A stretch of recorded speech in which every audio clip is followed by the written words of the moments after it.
കഴിഞ്ഞ 10 വർഷങ്ങളായി ഡിപ്രഷന്റെ ആഴിക്കടലിൽ മുങ്ങിത്താണുകൊണ്ടിരുന്ന എൻ്റെ കൂട്ടുകാരി ഓൾമോസ്റ്റ് ഡ്രൗൺ ആയതുപോലെയായിരുന്നു.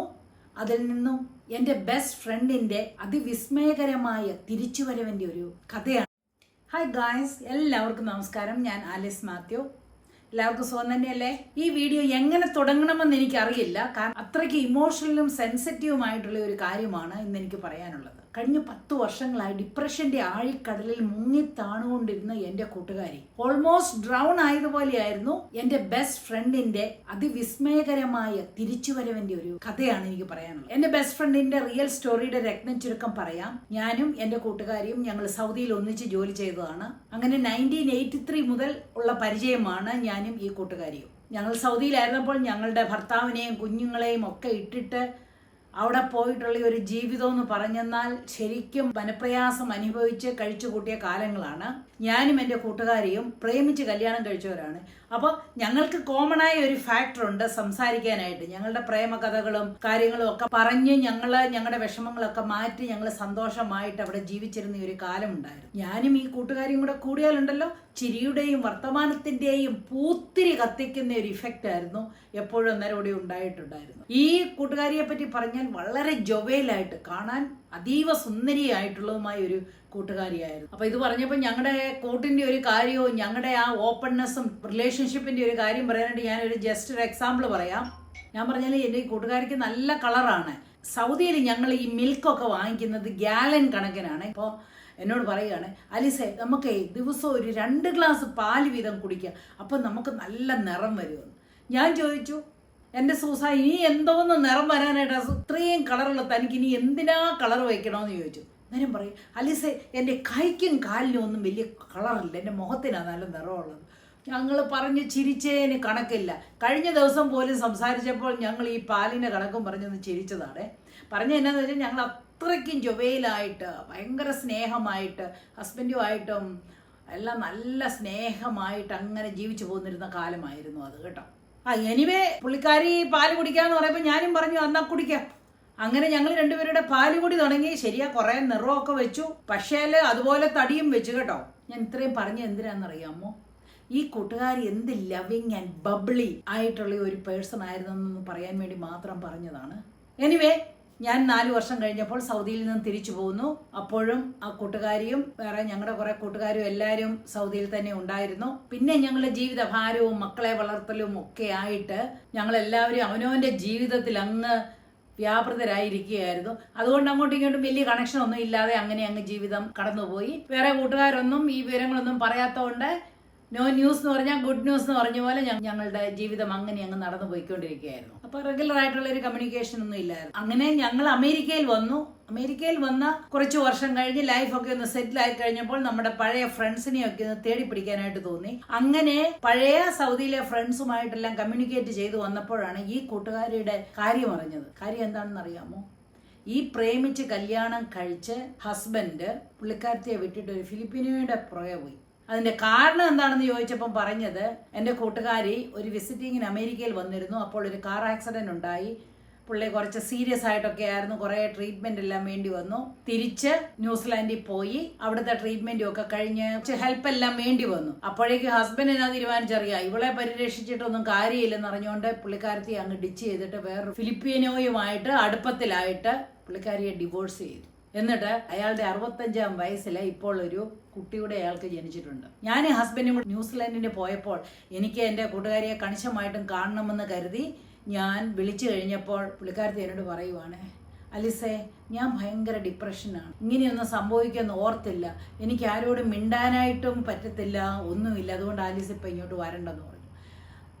എൻ്റെ കൂട്ടുകാരി അങ്ങനെ പറയണമെങ്കിൽ അതിന് തക്കതായ കാരണമുണ്ടെന്ന് അറിഞ്ഞതുകൊണ്ട് ഞാൻ പറഞ്ഞു, സാരയില്ല പോട്ടെ, ഇതിൽ നിന്നെല്ലാം അതിജീവിക്കണം, ശരിയാ ഞാൻ വരുന്നില്ല, ഞാൻ ഇനി ഒരു ദിവസം എൻ്റെ കൂട്ടുകാരി നല്ല ഹാപ്പി ആയിട്ടിരിക്കുന്ന സമയത്ത് ഞാൻ വരാം, അല്ലാതെ എനിക്ക് വരണ്ടെന്ന് പറഞ്ഞപ്പോൾ നമുക്ക് പോകാനായിട്ടും വല്ല. കാരണം അപ്പോഴെനിക്കറിയാം ആ കൂട്ടുകാരിയുടെ ഡിപ്രഷൻ എന്തുമാത്രം ഡീപ്പാണെന്നൊന്ന് ഓർത്ത് നോക്കട്ടെ. ഞങ്ങൾ വലിയ ബെസ്റ്റ് ഫ്രണ്ട്സ് ആയിരുന്നു എന്ന് ഓർത്തോണം കേട്ടോ. എനിവേ ഞങ്ങൾ സൗദിയിലുണ്ടായിരുന്ന കൂട്ടുകാരികൾ ഞങ്ങൾ 3-4 പേര് ഈ പുള്ളിക്കാരിയെ വിളിക്കുകയും ഒരുമാതിരി കുറച്ചൊക്കെ മോട്ടിവേറ്റ് ചെയ്യാനും ഈ ദുരന്തത്തിൽ നിന്നും കരകയറാനായിട്ടും എല്ലാം പറഞ്ഞെന്ന് പറഞ്ഞാലും പുള്ളിക്ക് അതങ്ങോട്ട് ഉൾക്കൊള്ളാനേ കഴിഞ്ഞില്ല. വിഷമം തന്നെ. ഡിപ്രഷൻ എന്ന് പറഞ്ഞാൽ ഭയങ്കരമായിട്ട് ഡിപ്രഷനിൽ അങ്ങ് പുള്ളി പോയി. ഇടയ്ക്ക് വല്ലപ്പോഴും ഒക്കെ വർത്തമാനം പറയും. പുള്ളിക്കാരത്തി കുറച്ചൊക്കെ റിക്കവർ ചെയ്ത് അങ്ങനെ അങ്ങ് പോവുകയായിരുന്നു. 9 വർഷം മുമ്പാണ് ഞാൻ ന്യൂസിലൻഡിൽ പോയത് ഈ കൂട്ടുകാരിയെ കാണാൻ ശ്രമിച്ചതും. എനിവേ ഞാൻ പറഞ്ഞ പോലെ ഇടയ്ക്കിടയ്ക്ക് വിളിക്കുകയും ഒക്കെ പറയുകയും ഒക്കെ ചെയ്തിരുന്നു. എന്നാലും പുള്ളിക്കാരിക്ക് ആ ഹസ്ബൻഡ് ഇട്ടിട്ട് പോയത് അങ്ങോട്ട് വിശ്വസിക്കാനേ മേല. കാരണം അത്രയ്ക്കും പ്രേമിച്ച് കല്യാണം കഴിച്ച ഒരാളാണ്. ഞങ്ങൾ സൗദിയിലുണ്ടായിരുന്ന ഫ്രണ്ട്സ് എല്ലാവരും മാറി മാറി മാറി മാറി പുള്ളിക്കാരിയെ ഉപദേശിക്കുകയും ഒക്കെ ചെയ്ത് തിരിച്ചു വാ പോട്ടെ, നമ്മളെ ഇഷ്ടമില്ലാത്തവരെ നമുക്ക് വേണ്ട എന്നെല്ലാം പറഞ്ഞു കഴിഞ്ഞിട്ടും അങ്ങോട്ട് അക്സെപ്റ്റ് ചെയ്യാൻ കഴിഞ്ഞില്ല. കാരണം നമുക്ക് അതിനകത്തു നിന്നൊക്കെ മാറി വരണമെങ്കിൽ, ആ ഡിപ്രഷനിൽ നിന്നൊക്കെ വരണമെങ്കിൽ കുറച്ച് സമയമെടുക്കുമില്ലേ. അപ്പോൾ അങ്ങനെ ഇരിക്കുമ്പോൾ ഓഗസ്റ്റ് 28 എനിക്ക് സൂസന്റെ ഒരു മെസ്സേജ് വരികയാണ്. I have decided to break the thoughts and bring happiness within me എന്നും പറഞ്ഞ്. എന്നിട്ട് എന്തുവാണെന്നറിയാമോ, പുള്ളിക്കാരത്തി ഒരു ബ്യൂട്ടി പാർലറിൽ പോയി മുടിയെല്ലാം കട്ട് ചെയ്ത് നല്ല സുന്ദരിയായിട്ട് നല്ല പ്ലസന്റ് ഫേസോടുകൂടി ഹാപ്പി ആയിട്ടുള്ള ഒരു ഫോട്ടോയും അയച്ചു തന്നിട്ടാണ് എനിക്കിങ്ങനെ പറഞ്ഞത്. ഇങ്ങനെ ആ ഫോട്ടോ അയച്ചു തന്നിട്ട് അതിന്റെ കീഴിലുണ്ടായിരുന്ന അടിക്കുറിപ്പാണ് spotlight on my friend on her new hair style on August 28. കൂട്ടത്തിൽ പറഞ്ഞിരിക്കുകയാണ്, thank you so much for your inspirational talk and blessings for me. ഞാൻ ഇത് കണ്ടിട്ട് ശരിക്കും സത്യമായിട്ട് പോയി കേട്ടോ. ഞാൻ ഉടൻ തന്നെ പുള്ളിക്കാരത്തിയെ വിളിച്ചു കഴിഞ്ഞപ്പോൾ എൻ്റെ ആ പഴയ കൂട്ടുകാരി തിരിച്ചു വന്നിരിക്കുക. ഒരുപാട് താങ്ക് യു പറഞ്ഞു. ആലിസിന്റെ വീഡിയോ മുഴുവനും ഞാൻ കാണാറുണ്ടായിരുന്നു. ആലിസ് ആ പോസിറ്റീവ് തിങ്കിങ്ങിനെ കുറിച്ച് പറഞ്ഞപ്പോൾ ഞാൻ വിചാരിച്ചു, അല്ല എനിക്ക് എന്തുകൊണ്ടായിക്കൂടാ പോസിറ്റീവ് തിങ്കിങ് എന്നും പറഞ്ഞുകൊണ്ട് ഞാൻ കഴിഞ്ഞ കാലത്തിനെയല്ല എൻ്റെ ഹസ്ബൻഡിനോടെല്ലാം ഞാൻ ഫൊർഗീവ് ചെയ്തു. അന്ന് എൻ്റെ കൂട്ടുകാരി ഹസ്ബൻഡിനെ കുറിച്ച് പറയുമ്പോഴും അയാളെ നല്ല റെസ്പെക്റ്റോടു കൂടി തന്നെ പറയുന്നു. അപ്പം ഞാൻ പറഞ്ഞു, ഏതാണെങ്കിലും സൂസന് ഇപ്പം ഹസ്ബൻഡിനെ നല്ല റെസ്പെക്റ്റോടു കൂടി പറയുന്നില്ല. ആലിസേ, ഞാൻ പുള്ളിക്കാരനോട് ഫൊർഗീവ് ചെയ്തു. പുള്ളിക്ക് എന്നെ വേണ്ടാതെ വന്നു. അത് പുള്ളിക്ക് പുള്ളിയുടേതായിട്ടുള്ള ജീവിതമാകട്ടെ. എനിക്കതിനകത്ത് യാതൊരു പരിഭവമില്ല. ഞാൻ എന്നെ തന്നെ സ്നേഹിക്കാനായിട്ട് ഞാൻ പഠിച്ചു. ഞാൻ അങ്ങനെ ഡിപ്രഷനിൽ മുങ്ങിത്താന്ന് പോകേണ്ട ആളല്ലെന്നും പറഞ്ഞ് എന്നോട് കുറേ നേരം സംസാരിച്ചു. ശരിക്കും പറഞ്ഞു കഴിഞ്ഞാൽ ഞാൻ ഭയങ്കര ഇമോഷണലായിപ്പോയി കേട്ടോ. ശരിക്കും എൻ്റെ കണ്ണൊക്കെ നിറഞ്ഞുപോയി. കാരണം എൻ്റെ ആ കൂട്ടുകാരി കഴിഞ്ഞ 10 വർഷമായിട്ട് എന്തോരം ഡിപ്രഷനാണെന്ന്. അപ്പം ഞങ്ങൾ കൂട്ടായിരുന്ന കുറച്ച് ഫ്രണ്ട്സിനൊക്കെ അറിയാം ഈ കാര്യം. അത്രയ്ക്കും ഡിപ്രഷനിലായി കിടന്നിരുന്ന ഒരാളെ അവിടെ നിന്നും ആ ഡിപ്രഷനിൽ നിന്നും കരകയറ്റാൻ എൻ്റെ ചെറിയ സംസാരത്തിന് സാധിച്ചല്ലോ എന്ന് ഓർത്തപ്പോൾ ഞാൻ ദൈവത്തിനാണ് നന്ദി പറഞ്ഞത്. സൂസൻ പറയുകയാണ്, സൂസന് ശരിക്കും ഒരു പുനർജീവൻ കിട്ടിയ പോലെയാണെന്ന്. എനിക്ക് കുറേ ഫോട്ടോസ് എല്ലാം അയച്ചു തന്നു. പിന്നെ പുള്ളിക്കാരത്തി നല്ലപോലെ ഷോപ്പിങ്ങിന് പോകുന്നു, വേണ്ട സാധനങ്ങളൊക്കെ മേടിക്കുന്നു, പ്ലേസസ് ഒക്കെ കാണാൻ പോകുന്നു. ഭയങ്കര സന്തോഷമായിട്ട് ഉള്ള ഫോട്ടോസൊക്കെ എനിക്ക് അയച്ചു തന്നിരിക്കുകയാണ്. അത് കഴിഞ്ഞ് ഞങ്ങൾ സൗദിയിലെ ഞങ്ങളുടെ ഫ്രണ്ട്സ് എല്ലാവരും കൂടി ഈ കാര്യങ്ങൾ പറഞ്ഞ് ഞങ്ങൾക്ക് എല്ലാവർക്കും ഭയങ്കര സന്തോഷമായിപ്പോയി.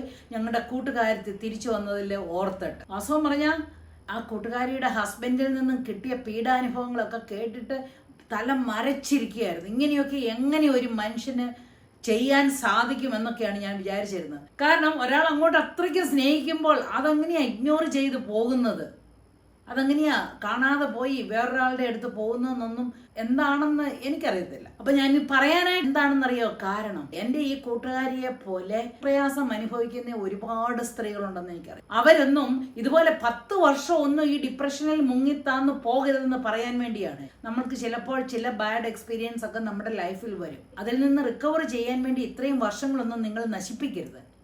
കൂടിയാൽ ഒരു 6 മാസം നിങ്ങൾ കരഞ്ഞോ നിലവിളിച്ചോ കുറച്ചൊക്കെ ഡിപ്രഷനിലൊക്കെ പോയാലൊന്നും ഒരു കുഴപ്പവുമില്ല. പക്ഷെ നിങ്ങൾ അത് കഴിഞ്ഞിട്ട് നല്ലപോലെ ഒരു സെൽഫ് അനാലിസിസ് നടത്തിയിട്ട് എവിടെയാണ് പാകപ്പിഴകൾ പറ്റിയത്, തെറ്റ് പറ്റിയതാണോ, ക്ഷമ ചോദിക്കണമോ എങ്കിൽ ക്ഷമ ചോദിച്ച് മെൻഡ് ചെയ്ത് പോകാമെങ്കിൽ മെൻഡ് ചെയ്ത് പോവുക. അല്ലെങ്കിൽ അവരവരുടെ വഴി ചൂസ് ചെയ്ത് ഹാപ്പി ആയിട്ടിരിക്കാനായിട്ട് തന്നെ നോക്കണം.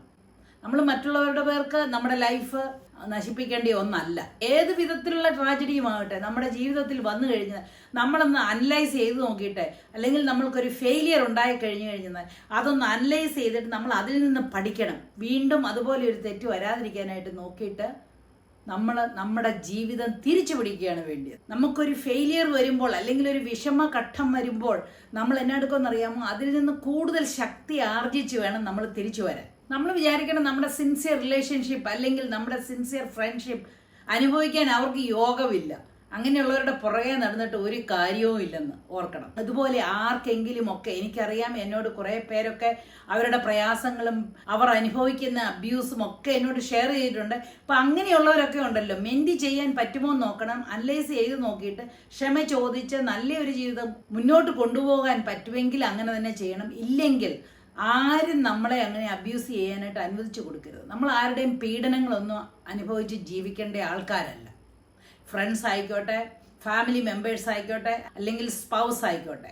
ഇപ്പം ഞാൻ പറയുകയാണ്, എല്ലാവർക്കും നമ്മളിങ്ങനെ സെൽഫ് അനാലിസിസ് ചെയ്തിട്ടും അല്ലെങ്കിൽ പോസിറ്റീവ് തിങ്കിങ് എടുത്തിട്ടും എല്ലാം തിരിച്ചു വരാനായിട്ട് ബുദ്ധിമുട്ട് അനുഭവിക്കുകയാണെന്ന് വിചാരിച്ചോ? ഒരു 3 മാസമായിട്ടും നമ്മൾക്ക് നമ്മുടെ ദിനചര്യകളിലോട്ടോ അല്ലെങ്കിൽ ജോലിയിലോട്ടോ നമ്മുടെ ഹെൽത്തിനെ ടേക്ക് കെയർ ചെയ്യാൻ പറ്റുന്നില്ല, നമ്മുടെ ജോലി ചെയ്യാൻ സാധിക്കുന്നില്ല എന്നൊക്കെ വന്നാൽ നിങ്ങൾ കണിശമായിട്ടും ഒരു സൈക്കോളജിസ്റ്റിൻ്റെ അല്ലെങ്കിൽ സൈക്യാട്രിസ്റ്റിൻ്റെ അല്ലെങ്കിൽ ഒരു കൗൺസിലിംഗ് കണിശമായിട്ടും തേടണം. അതിനകത്തൊന്നും ഒരു കുഴപ്പവുമില്ല. കാരണം നിങ്ങൾ ഒരു കാര്യം ഓർക്കണം, ഇങ്ങനെയുള്ളതൊന്നും വന്ന് തളർത്താനുള്ളതല്ല നിങ്ങളുടെ ജീവിതം. ഇതിനെക്കുറിച്ച് കൂടുതലായിട്ട് ഡിപ്രഷൻ എന്നാന്നും ഒന്നും നിങ്ങൾ കൂടുതലായിട്ടൊന്നും ആലോചിക്കേണ്ട. നിങ്ങൾ ഒറ്റ കാര്യം ശ്രദ്ധിച്ചാൽ മതി. നിങ്ങൾക്ക് നേരാവണ്ണം ആഹാരം കഴിക്കാൻ സാധിക്കുന്നുണ്ടോ, ഉറങ്ങാൻ സാധിക്കുന്നുണ്ടോ, അല്ലെങ്കിൽ നേരാവണ്ണം ജോലിക്ക് പോയി ആ ജോലി ചെയ്യാനായിട്ട് സാധിക്കുന്നുണ്ടോ? സപ്പോസ് ഇതൊന്നും ചെയ്യാനായിട്ട് സാധിക്കുന്നില്ല, ബുദ്ധിമുട്ടുണ്ടെന്ന് പറയുമ്പോൾ തന്നെ നിങ്ങൾ വൈദ്യസഹായം തേടേണ്ടത് അത്യാവശ്യമാണ് കേട്ടോ. നമ്മൾക്ക് എല്ലാവർക്കും നമ്മുടെ മാനസിക ആരോഗ്യവും ഫിസിക്കൽ ഹെൽത്തും എല്ലാം നേരാവണ്ണം മുന്നോട്ട് കൊണ്ടുപോകാനായിട്ട് സാധിക്കണം. അപ്പോൾ ഞാൻ പറയുന്നത് എന്താണെന്ന് വെച്ചെന്നാൽ, ആരും ഈ ഡിപ്രഷനിൽ അങ്ങ് മുങ്ങിത്താന്ന് പോകരുത് കേട്ടോ. ചെറിയൊരു ടൈം പീരീഡിൽ ഒരു ശകലം വിഷമിച്ചോളൂ, കരഞ്ഞോളൂ, അതങ്ങനെ എല്ലാം ചെയ്തോളൂ. പക്ഷേ ഒരു 3 മാസത്തിനകം കണിശമായിട്ടും ബൗൺസ് ബാക്ക് ചെയ്തിരിക്കണം. അപ്പോൾ ആരും മറക്കണ്ട കേട്ടോ. ഞാൻ ഈ വീഡിയോ എൻ്റെ കൂട്ടുകാരിക്ക് വേണ്ടി ഡെഡിക്കേറ്റ് ചെയ്യുകയാണ്. I wish her all the health and happiness in her life. Sousa, thank you so much for allowing me to share your story. Let your story be an inspiration for many others. I love you. God bless you.